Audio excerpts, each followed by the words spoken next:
The Seminoles and Terrence Knighton, Florida State's new defensive lines coach, are looking and are on the hunt to build up in the trenches on the defensive side of the ball. Florida State, as we know, losing Joshua Farmer and a handful of other guys to the transfer portal, but bringing back Daryl Jackson and now trying to build something around him, because I think Terrence Knighton sees a lot in Daryl Jackson, and it would be great to build some guys around him that can bring a kind of a nasty and physical front that Florida State needs going into the 2025 season. This time, Florida State getting a visit from SEC's Tennessee defensive lineman Jayson Jenkins. He played in 13 games in 2024, recorded 9 tackles, 3.5 tackles for loss, 2 sacks, and 1 forced fumble. He had a PFF grade of 75.5.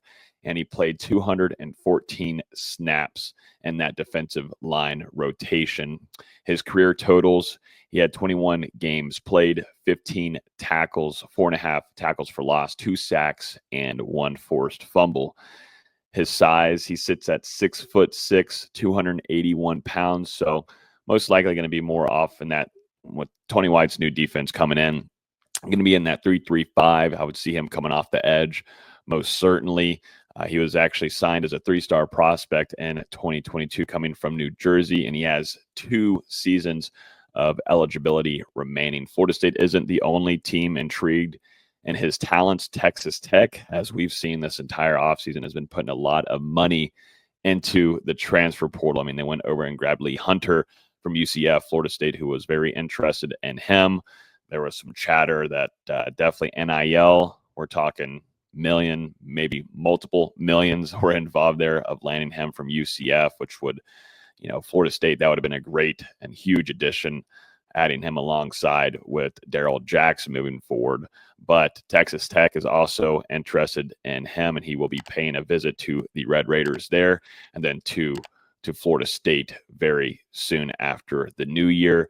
What's returning for the Seminoles in 2025? Well, like I mentioned, you have Daryl Jackson, which I think was a huge win for Florida State getting that news. I know Terrence Knighton in his introductory press conference said, that is a massive addition. I feel like they got the top guy in the transfer portal, and sure enough, I do think they did. And I think with Daryl Jackson, with some good coaching and developing, and two, you're still going to have Odell Higgins there as well. But I think too, with Joshua Farmer moving on, those two, Joshua Farmer and Daryl Jackson, moving on from each other, being separated a little bit here, and then for Daryl Jackson just to dial in and zone in on what Terrence Knighton can do with him, I think is going to go a long way in seeing him play as a better player. And two, if you think about Daryl Jackson also, as you saw in the latter half of the season, continued to get better and better and better, and was kind of a force to be reckoned with up the middle. So like Terrence Knighton said, they got a top transfer portal guy.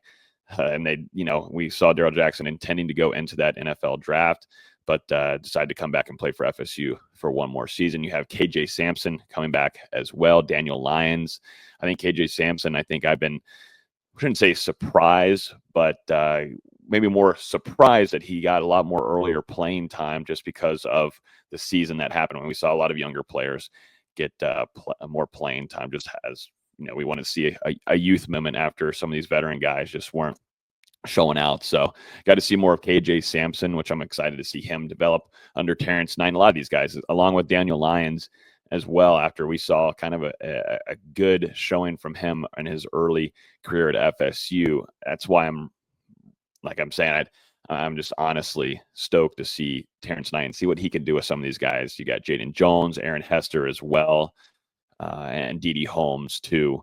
But, with Florida State bringing in James Williams from Nebraska, Florida State defensive end, but coming from Nebraska, Tony White and Terrence Knighton, we knew that was going to happen. And Deontay McCray, another transfer coming in at that defensive line from Western Kentucky. Florida State did bring in some defensive linemen in the 2025 class. You had LaJesse Harold, who I think is a great get. You had Tylon Lee, who you were able to snag away from Ole Miss, and Lane Kiffin, who's another 4-star. Then you brought in the DeSer brothers with Darrell and Mendrell. But Florida State's loading up a lot here.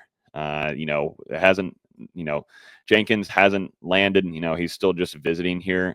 but I do think Florida State needs to build some experienced, productive depth in that defensive line room, because I already thought it was pretty thin last year behind Joshua Farmer and Daryl Jackson, just in the amount of experienced play behind really Daniel Lyons.